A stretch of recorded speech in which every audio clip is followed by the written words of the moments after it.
Oh man, is it game over for Fantom? Crypto research firm Messari have just produced a detailed report on Fantom, and some of the insights are hugely insightful, guys. In this video, we're going to go through that report. We're going to take a look at what they're saying and what that means for Fantom. Have I lost faith in Fantom? Am I selling my Fantom? And is this project doomed for failure? You can see here on the Fantom price, you are back at levels now close to the zero level, close to the lows it formed in November of 2022. All coins across the board, to be fair, have been destroyed. The Bitcoin dominance continues to climb to the upside, and Bitcoin is outperforming the majority of assets throughout this year so far. It's a turmoil time to be involved in any risk on assets, but particularly Fantom has taken a real beating. If you look at the Fantom versus Bitcoin pair here, you can see Fantom is really, after initially outperforming Bitcoin at the start of the year, really lost pace against Bitcoin. Again, as has many other altcoins. We've covered off the multi-chain saga. We know the issues going on in the total value locked and the DeFi leaking out of Fantom. But is there a glimmer of hope? Is there something in this report which we could take away? Or is it time to pack our bags and leave? I'm going to break that down and a lot more. If you appreciate this type of content and you like this type of deeper dives into altcoins, smash up likes. Do not forget to subscribe. If you want to buy or trade any cryptocurrencies, you can do so using Bybit or BitGet. Links in the description. It does indeed support the channel. So this was a report produced by this gentleman James Trotman over at Messari. I believe the contents of this report are linked directly to the author versus it being a Messari in general opinion, but we will go through it. It's a very detailed report. If you're not familiar with Fantom, it's a great way for you to get familiar with the project and get an understanding of the journey it's been on so far. I'm going to touch upon some of the highlights in this video to save you the time of having to go through all of it. Hold up, guys. If you're looking to actively trade and you're not in our free Telegram group, Ijaz.uk/TG, make sure you're in there. I share free trade alerts plus TA setups of exactly how I trade altcoins and profit successfully. Also, there is a VIP group where you get regular VIP trade alerts with the exact trades I'm taking. So definitely check that out. Ijaz.uk/TG. I'll see you on the inside. Now, the first thing we need to understand, right, is how is Fantom getting on, right? So if you take a look at this, they point out that average daily transactions and active addresses have grown year to date versus the pre-bull run levels of late 2021. So this is important to understand, right? We know crypto, and particularly for altcoins, this is exacerbated, goes through these bull and bear cycles, right? It's obvious. Everybody knows that. And so to compare the peak of a bull run to the bottom depths of a bear market is silly. All metrics will be down. You have to compare the points from pre-bull to pre-bull on the next cycle, or vice versa, right? You have to compare the same point in order to get some metrics. So if we take a look at what's going on here, and you guys can read through this and go through the technology. We've discussed this at length on this channel, the fact that they've got Byzantine fault tolerant ABFT consensus mechanism. We've gone through all of this, right? The consensus mechanism, the fact that it's a DAG, we've been through that. But what I want to focus on is this bit here. User activity on the Fantom network has undergone several bull and bear cycles since its launch in 2018. Notable activity on the network began during the first half of 2021, with daily transactions and active addresses averaging 150,000 and 6,000 addresses respectively. By the second half of 2021, okay, so this is not the first half, now the second half of 2021, a bull cycle was well underway, if you guys remember, and the network finished the back half of 2021 with 650,000 daily active transactions. So from 150,000 daily transactions to 650,000 daily transactions, and from 6,000 active addresses to 55,000 active addresses. For perspective, daily transactions reached an all-time high of 1.8 million and eclipsed Ethereum's peak of approximately 1.7 million. This is how crazy it was when Fantom was really picking up in the DeFi aspect of things, and loads of people were actually using the Fantom ecosystem for real use cases. However, activity on the network did not maintain as the broader market moved into a bear market. With that in mind, average daily transactions and active addresses have still grown year to date versus the previous bull run levels of late 21, averaging 310,000 and 46,000 wallets respectively. So even in the doom and gloom, and we're going to come on to total value locked as well, you've got to compare like for like, right? You've got to compare cycle to cycle. And so when you look at the number to say you've gone from 150,000 average daily transactions to 310,000 daily transactions, and you've gone from 6,000 active addresses to now 46,000. That's not too bad of a run. Now, I know when you compare that to the peak of what Fantom did have, it looks silly, but you've got to remember that's the broader market decline. And we will come onto some specific worries just for Fantom, but you've got to be able to strip out what is broader market sentiment, what's to do with it just being a bear market, and what's a specific fundamental issue for a certain project in its own environment, right? So now I want to flip on to this section here, which is going to talk about the staking percentage, because this is an interesting point they bring up, and we've spoken about it here on this channel as well. Notably, Fantom's staking ratio, which is the proportion of Fantom's total supply actively being staked, is relatively high versus networks like Ethereum and Polygon.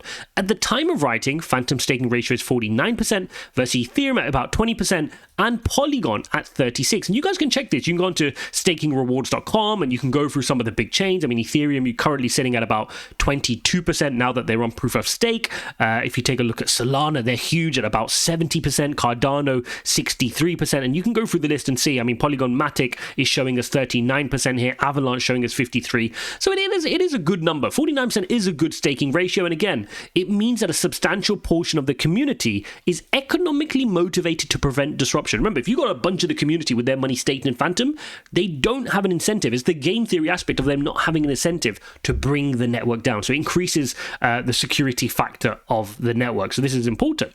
So that's another thing for us to note. Let's also take a look at the DeFi element, right? Because it's this DeFi element which really brought Fantom to the attention. Really what we need to understand, can it come back? Because of course, when you look at total value locked and it collapsing so majorly, this is the worry around people investing in Fantom. They're like, can it ever come back? We've gone from the top 5 in TVL on Fantom to 24, right? So it is a worry. So the Fantom network has roots going back to the early days of DeFi and has hosted some of the first DeFi protocols, including Curve, Yearn, and SushiSwap. Today, the network hosts approximately 300 DeFi protocols and is ranked 6th by the number of protocols leveraging the network's functionality. However, it has fallen TVL, and this is the concern, right? If you look at Fantom, yes, you can talk about NFTs and gaming. I don't think they've made huge traction in that. I've even said that openly to Michael Kong, the CEO on this channel, and at the time, Simone Pompose, who was the marketing guy, who's not the marketing guy anymore.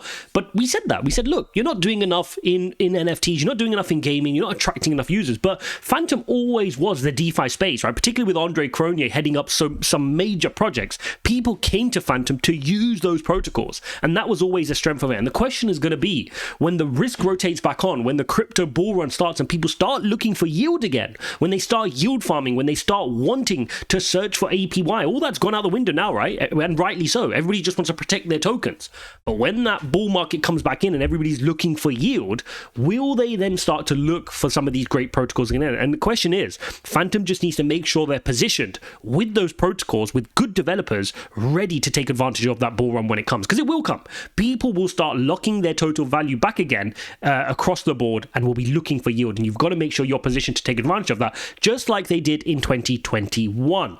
So if we take a look at this, at the beginning of 2023, the Fantom DeFi ecosystem hosted a healthy 445 million in TVL, led mainly by Geist Finance, SpookySwap, Tara, Beethoven X, and Curve. However, the DeFi ecosystem has shifted dramatically, with TVL in USD down 80%. At the time of writing, it's about 94 million. I think it was lower when I last checked. It was like 50 million, with the top 5 protocols now consisting of SpookySwap, Tara, Beethoven X, and Scream. And of course, guys, we know this happened because of the multi-chain bridge exploit, right? After the multi-chain bridge exploit, we saw a bunch of TVL just flee from Fantom, and of course a bunch of people got their money stuck in, a bunch of projects had to close down as well, and that caused a big issue. We discussed that with Michael Kong in our in-depth interview, which I'll leave up here. Now, of course, we need to understand this was not a Fantom specific issue.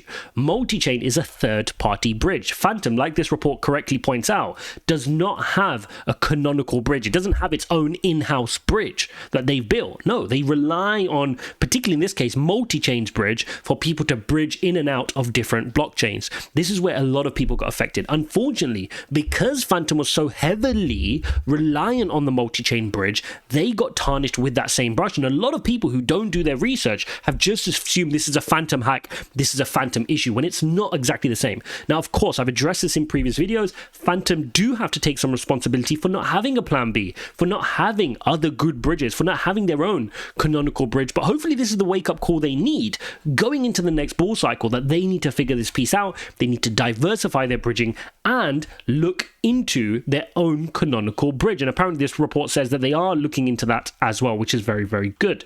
So we know that hack caused big problems in terms of DeFi fleeing, and it's not a good look, particularly for a blockchain, a layer one that relies so heavily on DeFi. The fact that this happened has really kind of tarnished the reputation, but they've just got to build from it. They've got to keep on that front trying to access the unlocked funds. If they can unlock it, and it was indeed frozen by, let's say, the Chinese authorities, that's going to be a major benefit for Fantom, because then all of that pain has to unwind. People have to take back the blame that they put on the Fantom ecosystem. But apart from that, they just need to keep building. And we can see in this report, they've listed, various different things that are being done to improve the Fantom ecosystem. And for example, we know that they're working on they've launched their gas monetization program, right? That's really, really good. They're working on their FTM. We've been waiting for that for a while. And of course, their new state DB storage system. So these are all things targeted at developers to attract the best dApp developers. If they can do that, if they can bring the best dApp developers, long term, you will win. And I think this is part of the disconnect with the Fantom community online as well. The Fantom community online is saying, why do you not just do marketing? When marketing? Like market to the end users. Whereas I know from speaking with the Fantom team, their focus is so heavily on just creating an amazing tech stack, plus creating incentives to attract dApp developers. And none of that is wrong, right? You want to focus on building a great tech stack. I understand. Your tech has to be amazing. That's just a given. You then have to attract the best dApp developers. What's stopping Fantom dApp developers from going on to Solana, from going on to Avalanche, from going on to Polygon or Optimism or building anywhere else, right? It's a very competitive space, and things like the gas monetization program, which gives some of that gas fee back to the dApp developers, is a great lifeline for people to want to come to Fantom and build there. And of course, any other incentives and grants you can provide as well. Now, on top of that, you still got to do some marketing, right? You can have the best software, you can have the best dApps built on your ecosystem. If no lay people are coming to use it, whether it's DeFi, whether it's gaming, whether it's NFTs, then the dApp developer is going to become disheartened. They're like, we built this great dApp on our ecosystem, but nobody's coming and using it. Maybe Fantom's just dead, right? And so you get this chicken and egg situation where you need to work on both at the same time. The other example I would use is like you trying to set up Uber, right? If you set up Uber and you said, no, I just want to make sure we have the best drivers on the network, but there's no riders. Or equivalent, you have all the riders who want to take a ride on Uber, but you have no drivers. You need to fix both of them at the same time. It's a marketplace. And so for Fantom, their focus needs to be marketing to end users, people like you and I who want to use it, but also at the same time, dApp developers. And when you can do both at the same time, that is when you start to build real traction for your layer one platform. So overall, we know where Fantom sits, right? They're not in the best of positions. They're suffering from the bear market as everybody else is. But at the same time, they've got their own separate issue to do with the multi-chain bridge as well. So that's why you're seeing the price heavily retraced. Am I selling? No. Am I actively adding? Not just yet. If we breach those kind of lows where we jump back into the chart and we start like really falling down to 0.17 or even lower than 0.17, I'll probably won't be able to help myself. I'll probably nibble a bit more. But you guys have to understand, my level of conviction is so different to everybody else's. Like, I'm really patient. When I invest in altcoins, you guys have heard me say this time and time again, I follow my risk management. I don't degen. I don't jump in with massive parts of my portfolio in a project like Fantom. From the first time I made videos about Fantom 2 years ago, I said that I was buying in at sensible levels on the pullback, small sliver of the layer one section of my portfolio. And so if Fantom collapses, I'm good. Just like if Terra Luna collapses, I always keep risk management in my portfolio. And that is what allows me to have such a long time horizon that outbeats everybody else. When everybody else has to panic because they were so heavily loaded into a risky project like this, I can hold. I can see it out. I don't have that emotional trigger to panic sell. I can wait for lower price points and I can buy, which then means that if Fantom can start hang in through this bear market and start working its way back up, I'm going to get some amazing risk to return, even if we don't return back to all-time highs. Even if Fantom just gets to the golden pocket, which is 0.618 to 0.65 level, you're talking a $2.20 to $2.23 price target here on Fantom. So you're looking at more than a 10x here on your money just to not even get back to previous all-time highs. And I've already spoken about the fact that if you look at where they're at in terms of their transactions and active addresses, like for like versus the previous cycle, they're already way up. So if you're going to compare the peak of what they had to what they had now, of course they got smashed. But then so is every coin, right? I can go into every single project and they're showing a similar chart pattern. Even Ethereum, if I go down to Solana, you can see similar chart patterns. If I go to Cardano, you see similar chart patterns. It's not just a Fantom situation. So it's important when you're analyzing your coins, you analyze what is specific to your project that's causing the pain. So in the case of Fantom, the multi-chain issue is a local issue for Fantom, not affecting other altcoins necessarily. But then you also need to add in what is the market effect. And the market effect is you're in a deep bear market right now. Bitcoin dominance is strong. Altcoins are bleeding across the board. They cannot catch a break. And so when I look at it and I see these low price points and I say, okay, if they can continue to plug along, if they continue to have Andre Cornier working on the ecosystem, which is a huge positive, and he's one of the smartest minds in the DeFi space and in crypto in general, that is great. They've got a track record dating back to 2018. They've got fast finality and cost-effective transactions. We know the tech is good, right? We know that they've got good efficiency, decent user experience, and it's tried and tested. It had up to 1.8 million daily transactions, more than Ethereum. So it's tested, very, zero to no downtime. Good growth strategy to attract developers. They've proven that. They got to do that again, and they've got to work on their bridges. I mean, that's given them a blow in terms of that credibility, but they've done that. They've then introduced their ecosystem vault and gas monetization program. So they are making progress, but we still understand that they've got to do a lot more. They've got to solve this bridging issue. They've got to build back trust. They've got to get through this bear market, and ultimately, they've got to connect with the communities to show them that there are true, meaningful use cases. But at the same time, if you remember what did that for Fantom in the previous cycles, it was just DeFi. It wasn't about Fantom being smart and saying, oh, look, we have this exciting game or this NFT collection. People came to Fantom because they loved the projects. They loved the DeFi projects, and they wanted APY and they wanted to yield farm. And Fantom was the best in that space at that time. And so if they can continue to do the same thing and position themselves back as the DeFi player, plus with now some NFT and some gaming projects and some other bits and pieces, along with their fast finality, low transaction costs, fast speed, reliability, they could still be in the game. And that's the bet I'm placing when I'm deciding to hold Fantom. Let me know in the comments, guys. Is it a yay or nay for you on Fantom? Do you hold it? Are you looking to hold it? Are you actively adding to it? Or are you looking to sell your Fantom? Let me know in the comments below. If you appreciate type of videos, smash up the likes. Do not forget to subscribe. Check out my links in the description. Make sure you're in our free Telegram group, ijaz.uk/TG. And I'll see you in the next one.